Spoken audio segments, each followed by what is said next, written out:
Sir మీ పేరు sir? నా పేరు మన్యం శ్రీనివాసమ్మ. రాజానగరం నియోజకవర్గం కోరుకొండ మండలం గాడాల గ్రామం మాది. మేము వ్యవసాయం మీద ఆధారపడబట్టి రైతులం మేమందరూను. వచ్చే ఎలక్షన్స్‌లో ఎవరు ముఖ్యమంత్రి అవ్వాలని కోరుకుంటున్నారు? ఎందుకు సార్?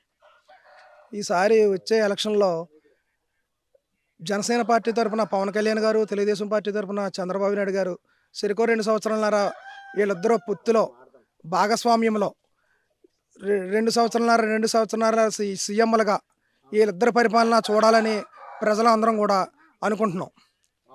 ఎందుకని జగన్మోహన్ రెడ్డి గారిని వద్దు అనుకుంటున్నారు సార్? జగన్మోహన్ రెడ్డి గారే కాకుండా ఇంతవరకు జరుగుతున్న రాజకీయాలు ఏమవుతున్నాయంటే అమ్మా, వ్యవస్థల్ని పాడు చేసేసి సమాజానికి ప్రజల మీద ప్రజాధనాన్ని పన్నుల రూపంలోనూ వ్యాపారాల రూపంలోనూ ఈ వివిధ రకాలుగా ప్రజల సొమ్మంతా సమాజానికి ఉపయోగించకుండా వాళ్ళ బాగుపడడానికే వాళ్ళ ఇంట్లోకి వాళ్ళ పిల్లలు వాళ్ళ మనవలు వీళ్ళందరూ బాగుపడే విధంగా విద్యను, వైద్యాన్ని, మంచినీరును, పాలును వీటినన్నింటినీ వాళ్ళకి అనుకూలంగా మలుచుకుని రాజకీయం అంటే ప్రజాసేవ, రాజకీయం అంటే సమాజ సేవ దానిని మరిచి వ్యాపారంగా చేసుకుంటూ వీటినన్నింటినీ ఈ సమాజాన్ని దోచుకుంటున్నారు.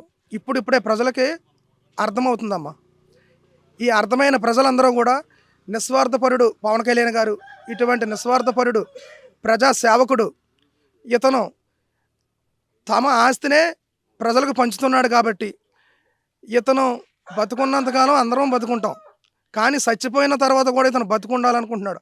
అటువంటి నాయకుల కోసం ఎదురు చూస్తున్న తరుణంలో మా రాజానగరం నియోజకవర్గానికి బలరామకృష్ణ గారు అనే వ్యక్తి, ఆయన కూడా పవన్ కళ్యాణ్ గారిని ఆదర్శంగా తీసుకుని నాకు ఉన్న ఆస్తిలో నేను సంపాదించిన సంపాదనలో ఇక్కడున్న ప్రజలకు సేవ చేసుకుంటూ నేను కూడా పవన్ కళ్యాణ్ గారి లాగా చచ్చిపోయిన తర్వాత కూడా బ్రతికుండాలనే ఒకే ఒక కాన్సెప్ట్తో ఆయన ఈ నియోజకవర్గంలో 83 గ్రామాలకి ఎప్పుడు ఆపద వచ్చినా అర్ధరాత్రిగాడ పిలిచిన అంబులెన్స్లను తిప్పుతూ 3 మండలాల్లోనూ డొక్కా సీతమ్మ గారి పేరు మీద పవన్ కళ్యాణ్ గారి ఆదేశాల మేరకు భోజనాలు పెడుతూ ఎంతో ఆదర్శంగా ప్రజలకు నిలుస్తున్నారు. కాబట్టి ఈరోజు మేమందరం వాళ్ళని గుర్తించడం జరిగింది.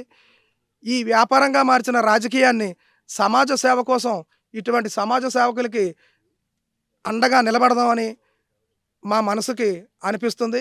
ఈసారి ఖచ్చితంగా చంద్రబాబు నాయుడు గారు, పవన్ కళ్యాణ్ గారు, తెలుగుదేశం జనసేన పొత్తులో వాళ్ళ ఆదేశాల మేరకు మేమందరం కూడా ఈ రాజానగరం నియోజకవర్గంలో గాజు గ్లాసు గుర్తుపై ఓటు వేసి ఈ పొత్తిని బలపరిచి ఈ సమాజాన్ని నిలబెడదాం అనుకున్న వాళ్లకు తోడ్పాటు ఇద్దామని అనుకుంటున్నామమ్మా. బలరామకృష్ణ గారు కాకుండా టికెట్ వేరే వాళ్ళకి ఎవరికైనా ఇస్తే దాని పైన మీ రెస్పాన్స్ ఏంటి సార్?